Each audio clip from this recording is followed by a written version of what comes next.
Assalamualaikum warahmatullahi wabarakatuh. Izin memperkenalkan diri, nama saya Syifa Zarani dengan NPM 231304101. Di sini saya akan mempraktikkan salah satu keterampilan lanjutan, yaitu keterampilan mengadakan variasi dalam pembelajaran. Terima kasih, selamat menyaksikan.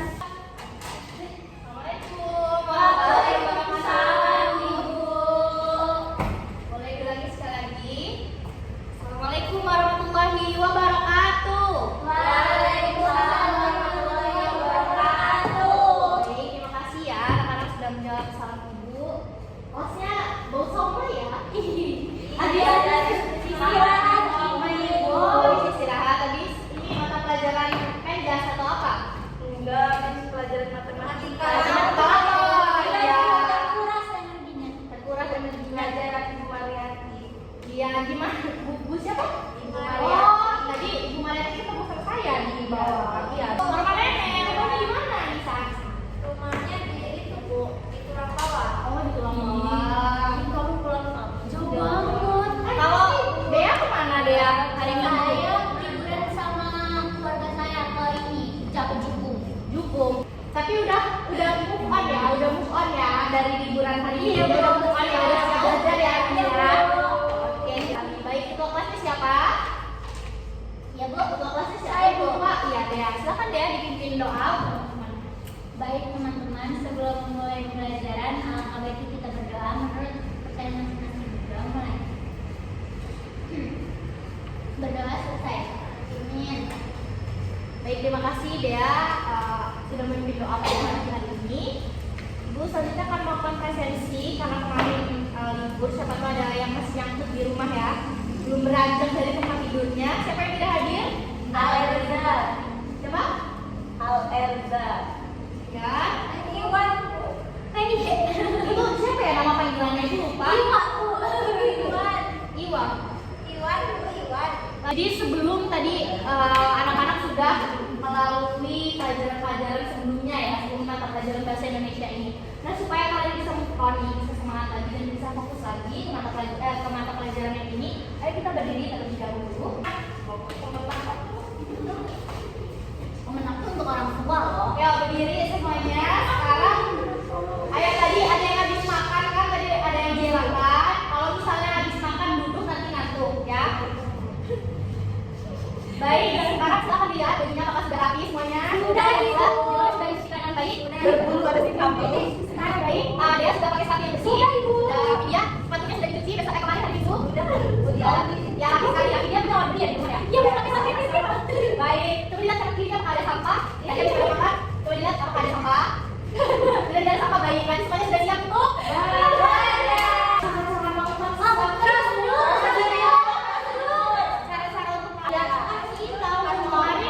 Kemarin sudah bisa menerapkan teks prosedur dalam kehidupan sehari-hari ya, cara menggunakan barang, cara menggunakan jasa dan lain sebagainya, cara melakukan sesuatu dan lain sebagainya sudah bisa ya diterapkan dalam kehidupan sehari-hari. Nah, selanjutnya kita akan belajar tentang apa ya hari ini? Teks rekon. Masih terdengar asing? Masih asing. Teks rekon di bawahnya ada keterangan sedikit nih, spoiler supaya tidak terlalu asing semua. Karena kalau asing itu rasanya tidak enak ya. Iya Bu. Menyakitkan kalau asing ya kan? Teks rekon menceritakan peristiwa lampau sehingga ceritanya bisa hidup kembali. Untuk SMP kelas 9. Kelas 9 tahun depan sudah lulus ya. Apa ya, masih asing ya dengan teks rekon. Pastinya ini juga menjadi hal yang baru di telinga kalian karena Ibu juga baru mengingat kembali setelah beberapa tahun belajar dan ya ini menjadi ajak Ibu untuk mengingat kembali. Baik, sebelum kita belajar lebih dalam,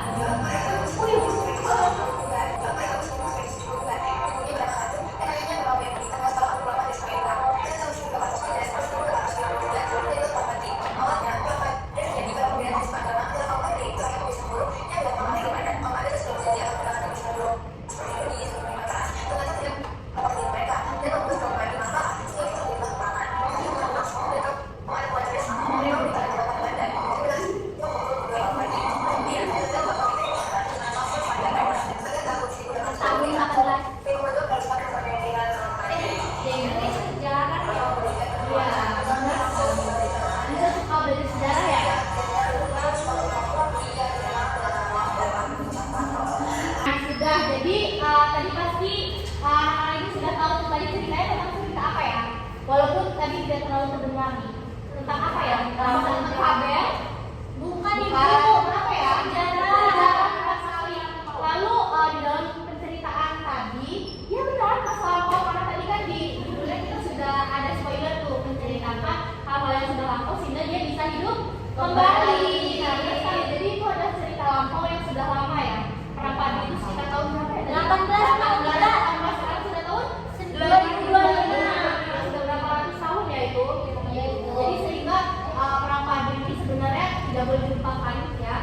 Apalagi kita sebagai anak bangsa yang sekarang hidup di atas dan bidang perjuangan gitu. Jadi kita tidak boleh melupakan perang padi begitu saja. Nah, salah satu cara kita menghargai hal tersebut dan cara kita untuk menghidupkan kembali adalah dengan teks recon. Jadi teks recon ini adalah teks yang berisi tentang pengalaman pribadi, peristiwa masa lampau, biografi dari seseorang yang diceritakan kembali dalam bentuk fakta maupun opini. Nah, tentunya di dalam pembelajaran kali ini memiliki tujuan yang pertama. Kalian nanti akan mampu menjelaskan pengertian, tujuan, dan ciri-ciri dari teks recon. Yang kedua, kalian juga mampu untuk menganalisis struktur teks recon sehingga kalian mampu nih mengidentifikasi mana yang orientasi dan lain sebagainya. Lalu yang terakhir, kalian juga mampu memahami fakta dan opini dalam teks recon. Dan sebelum kita belajar lebih lanjut, kita tidak akan terburu-buru, kita akan masuk ke dalam tujuan terlebih dahulu. Di dalam tujuan ini ada kata fakta dan opini. Apakah kalian masih merasa asing dengan kedua kata ini? Tidak itu. Kalau fakta ini apa ya? Sesuai dengan bukti atau kenyataan ya. Kalau opini pendapat pribadi. Jadi kalau misal kita berbicara tentang teks recon, kita tidak akan jauh-jauh dari yang namanya fakta dan opini. Kita tidak akan jauh-jauh dari yang namanya penceritaan dan lain sebagainya. Jadi intinya teks recon ini adalah sebuah penceritaan seperti itu. Dan kalian sendiri pun sudah mampu untuk membuat teks recon tanpa kalian sadari sebetulnya. Nah, masuk pada pembahasan apa sih teks recon itu? Teks recon ini hampir mirip dengan teks biografi karena tadi sudah dijelaskan ada perang padi. Tadi siapa tokoh yang terlibat? Tuanku Imam Bonjol. Kedua teks tersebut sama-sama menceritakan tentang kejadian yang pernah terjadi di masa lampau seperti kata Anissa tadi loh. Anissa sudah pintar ya terkait dengan seorang tokoh yaitu tadi Tuanku Imam Bonjol. Berarti Anissa sebelumnya sudah pernah membaca ya?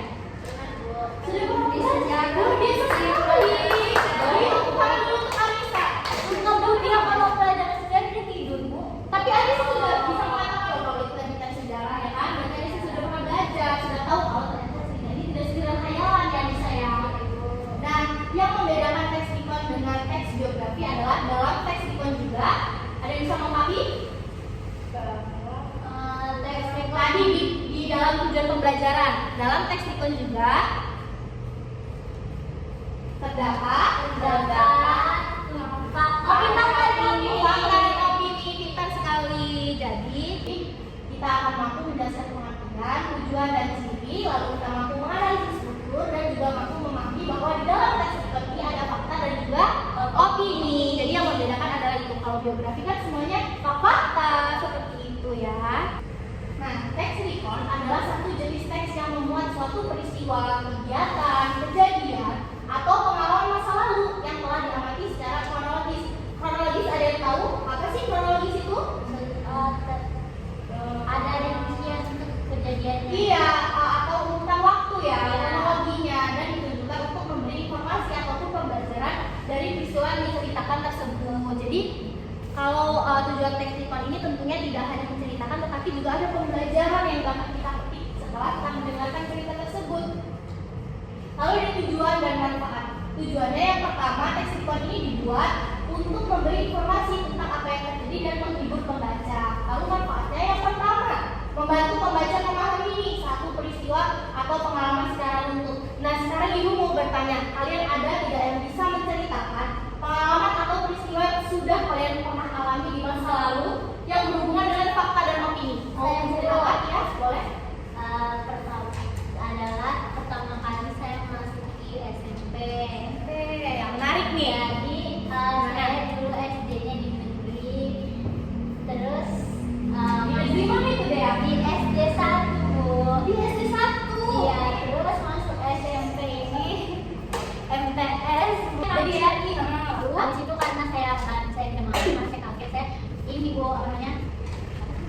jilbab diam-diam dan jilbabnya itu saya cukup karena saya memakai jilbab yang tidak sesuai dengan ketentuan. Lalu karena saya sampai dihukum, lalu jadi saya sekarang sedang mengikuti peraturan. Baik, terima kasih, beri tepuk tangan dulu. Ya, jadi dari ceritanya Dea tadi kita kembali nih kepada tujuan pembelajaran. Di cerita Dea ini ada tidak sih faktanya? Faktanya, ayo, yang lain yang belum bercerita, ayo.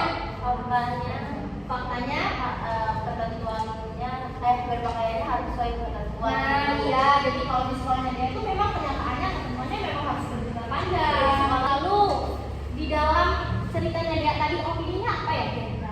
Pendapat pribadinya sendiri apa yang mana? Kalau waktu saya panjang saya capek.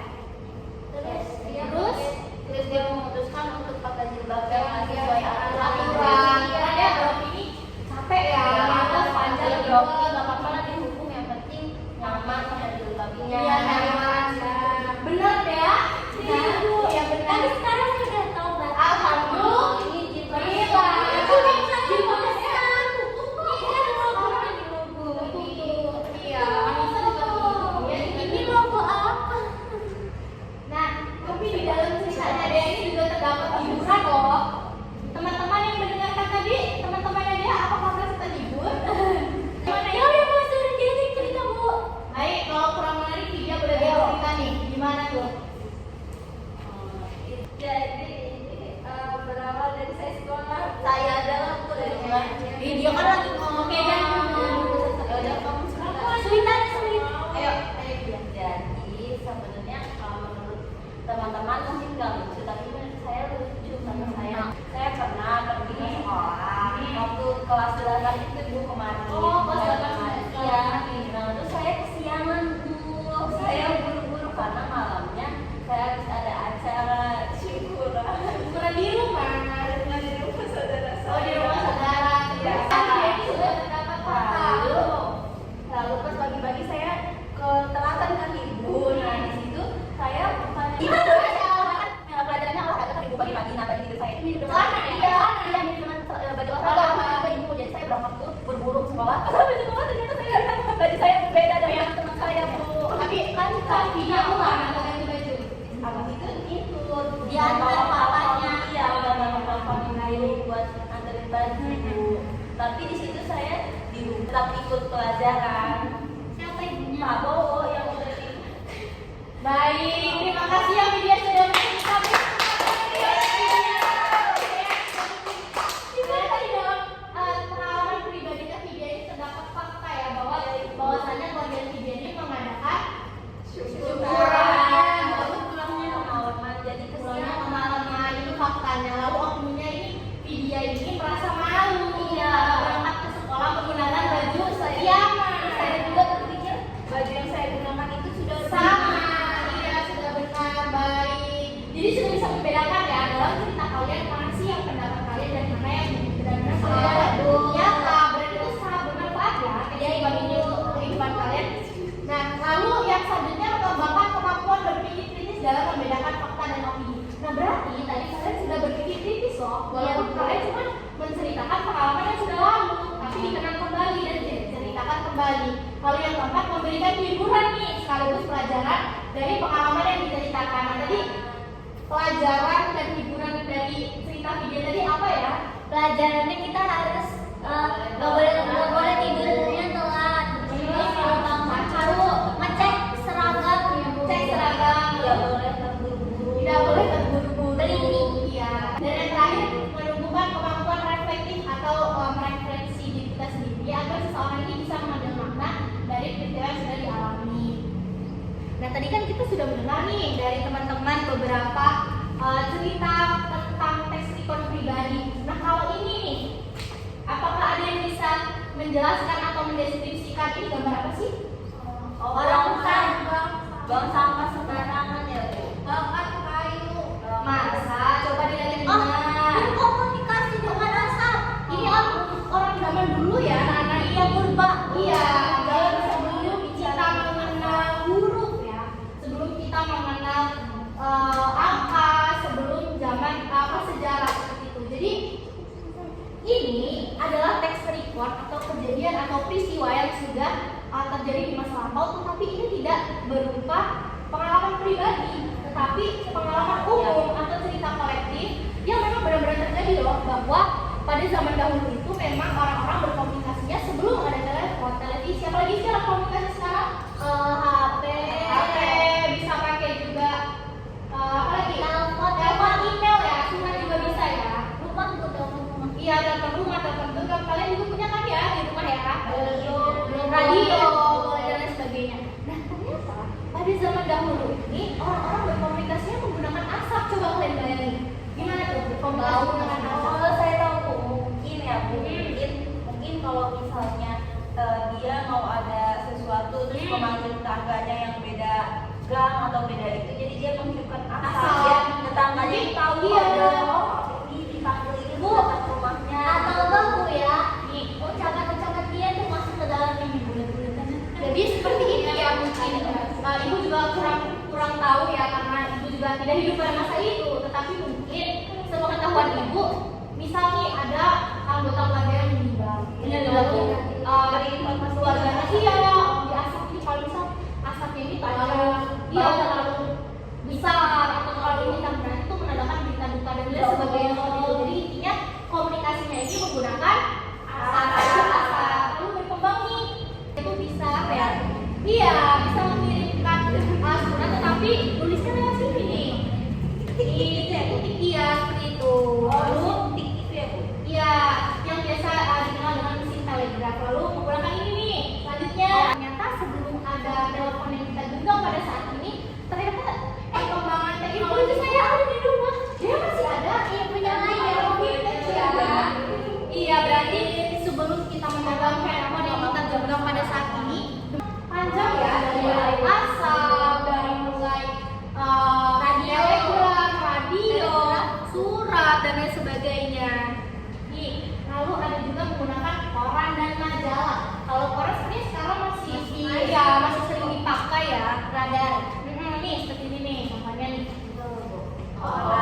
Iya, koran pada zaman dahulu atasnya bagus ya. Kalau sekarang jadi tipis. Tapi sekarang masih banyak yang pakai loh, dikoleksi oleh para kolektor ya. Lalu menggunakan televisi. Kalian pasti di rumah sering ya menggunakan televisi, tetapi lebih sering menggunakan ini, betul tidak? Betul. Ya. Lalu juga ada ini yang terakhir nih, internet. Mana Bu? Internet. Nah, internet ini masuk ke dalam HP ya. Jadi kita kalau mau menghubungi, kita mau mencari, kita bisa lihat di internet. Baik. Jadi ternyata perkembangan teknologi sebelum kita memakai HP ini ternyata jauh ya. Ternyata sangat panjang dan kita tidak bisa hanya menggenggam HP ini mungkin dari zaman dulu surat, lalu menggunakan HP kita dari mulai asap ya, dari mulai yang tidak menggunakan teknologi sama sekali. Baik anak-anak, mau diperhatikan ciri kebahasaan nih, menggunakan keterangan waktu yang telah terjadi. Kalau di dalam video tadi waktunya kapan ya? Tahun 18-an, contohnya kemarin, lusa, tahun kapan dan sebagainya. Menggunakan kata tanda aksi, menggunakan kata sifat, menggunakan konjungsi, menggunakan kata keterangan, tempat, dan urutan kejadian, dan juga terdapat kegiatan atau peristiwa yang dilakukan di dalam free konteks. Lalu yang selanjutnya, nah ini strukturnya yang paling penting. Ada orientasinya, urutan peristiwa, dan reorientasi. Strukturnya tidak jauh-jauh daripada teks-teks yang lain juga ya. Sebenarnya strukturnya sama saja, tidak berbeda jauh. Jadi intinya itu adalah tanaman di rumah ibu ya. Bagus kan? Secara tidak sadar kalian itu juga sudah melakukan free konteks ini secara berkali-kali dan berulang kali, yang pada dasarnya kalian menceritakan hal itu kepada orang lain. Baik, apakah terdapat kesulitan dalam mengklasifikasikannya?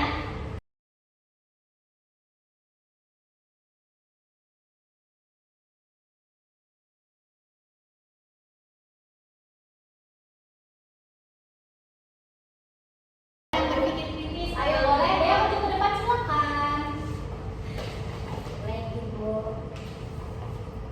Jadi izinnya Ibu, jadi petualangan berkisah di bumi perkemahan Cibubur.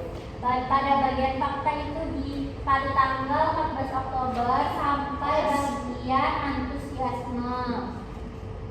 Lalu fakta lagi itu setibanya di lokasi mereka langsung mendirikan tenda dengan bimbingan para pembina pramuka dan mengikuti upacara pembukaan yang berlangsung. Menurut saya kegiatan semacam ini sangat bermanfaat karena mampu melatih kedisiplinan sampai pada bagian antara sesama anggota sekolah.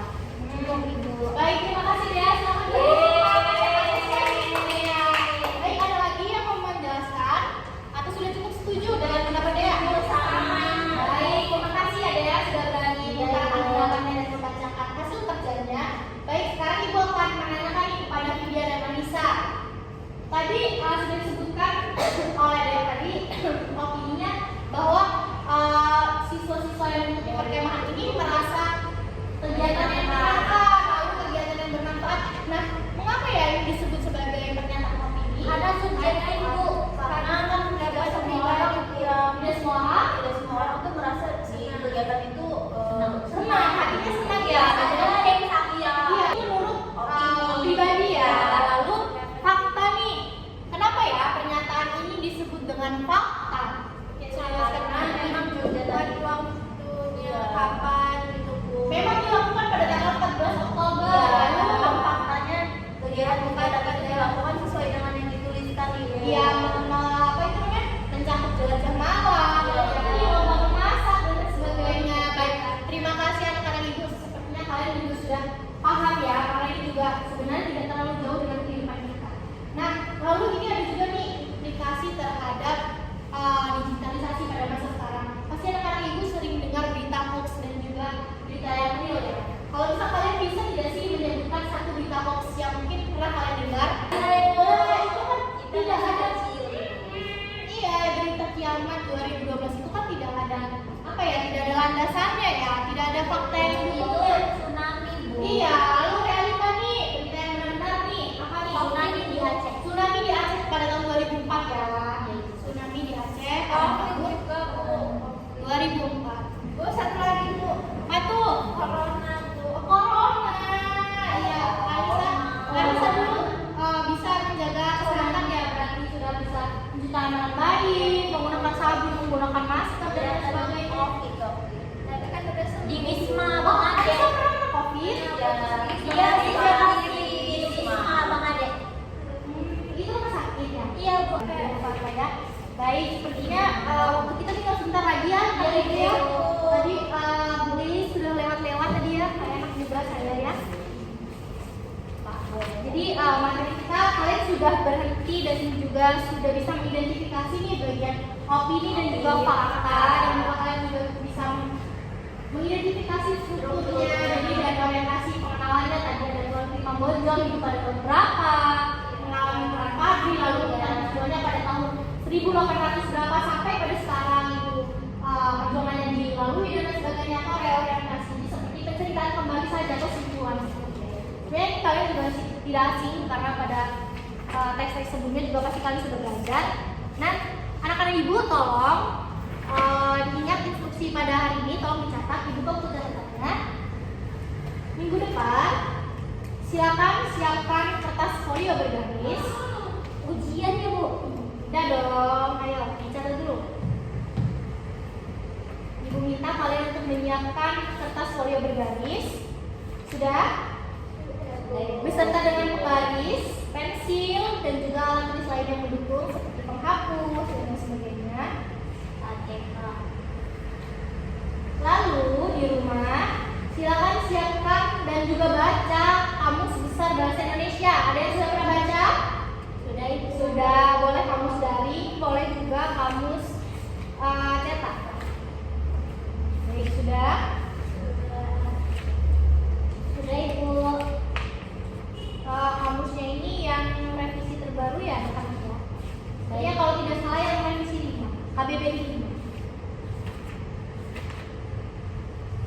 Lalu nanti silakan dibuka di buku cetak halaman 77 tentang pengidentifikasian kata kunci. Di situ kalian bisa mencari nih kata-kata kunci seperti apa pengertian dari komunikasi, media daring, media sosial, internet, dan bahkan teks rekod. Jadi di dalam KBBI itu tertera banyak sekali pengertian secara umum dan pengertian secara katanya ya, kata kalian boleh mencatatkannya di situ. Di dalam kertas folio dibuat dengan rapi dengan menggunakan tabel ya, dengan penggaris.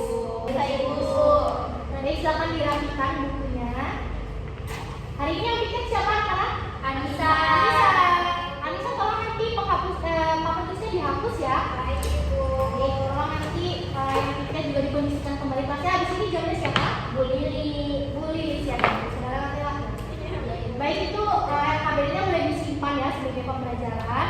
Jangan lupa tugas minggu depan atau observasinya dikumpulkan ya. Dikumpulkan secara tatap muka saja saat kita di kelas ya. Baik, Ibu. Baik, terima kasih. Siapa ketua kelasnya? Kembali dipimpin doa. Baik, izin Ibu, mari teman-teman kita membaca doa sebelum mengakhiri pembelajaran pada hari ini. Berdoa menurut ke agama masing-masing dan mulai. Berdoa selesai. Amin. Baik, terima kasih Dea sudah memimpin doa. Ibu mohon maaf jika terdapat kesalahan pada saat mengajar tadi, dan Ibu juga mohon ampun kepada Allah atas dosa-dosa. Jika nanti kalau misalnya ada yang ingin ditanyakan, silakan nanti tanyakan Ibu, boleh tanyakan ke kantor atau dimanapun saat bertemu Ibu ya. Baik, Ibu akhiri. Selamat siang. Wassalamualaikum warahmatullahi wabarakatuh. Waalaikumsalam warahmatullahi wabarakatuh. Terima kasih, Ibu. Baik, Assalamualaikum warahmatullahi wabarakatuh. Saya Dea Rahmadani Fitri dengan NPM 231304131 sebagai observer lisan dari nama calon guru Ashifa Zahrani dengan NPM 231304151. Topik teks rekon tanggal Rabu tanggal 22 Oktober 2025, kelas 9 semester 1. Komponen variasi dalam gaya mengajar guru. Yang pertama ada suara. Guru memberi variasi dalam nada suara, volume suara, dan kecepatan bicara. Komentar baik. 2. Mimik dan gerak. Guru mengadakan perubahan mimik dan gerak tangan dan badan untuk memperjelas penyajiannya. Komentar baik. 3. Kesenyapan. Guru dengan sengaja memberikan waktu senyap atau hening dalam pembicaraannya. Cukup baik. 4. Kontak pandang. Guru melayangkan kontak pandang dan melakukan kontak pandang dengan siswanya. Sangat baik. 5. Perubahan posisi. Guru bergerak dalam kelas untuk maksud yang berbeda-beda. Komentar sangat baik. 6. Memusatkan. Guru memberikan tekanan pada butir-butir yang penting dari penyajiannya dengan menggunakan bahasa lisan seperti dengan baik-baik, perhatikan ini, dan lain-lain, dan isyarat yang cocok seperti mengangkat tangan atau menunjuk dengan jari. Sangat baik. Lalu ada variasi penggunaan media dan alat bantu pengajaran. Yang pertama ada variasi visual. Guru menggunakan alat bantu yang dapat dilihat seperti menulis di papan tulis, menunjukkan gambar atau benda. Sangat baik. Lalu variasi aural. Guru menggunakan berbagai suara langsung atau rekaman dalam pengajarannya. Sangat baik. Lalu variasi alat bantu yang dapat dipegang dan dimanipulasi. Jadi guru dapat memberikan kesempatan pada siswa memegang atau memanipulasi benda-benda atau alat bantu pengajaran. Komentar baik. Lalu variasi pola interaksi dan kegiatan siswa. Guru memperkenalkan perubahan dalam pola interaksi antara dia dengan siswa dan juga menganeka-ragamkan kegiatan belajar siswa yang terlibat. Komentar baik. Terima kasih. Wassalamualaikum warahmatullahi wabarakatuh.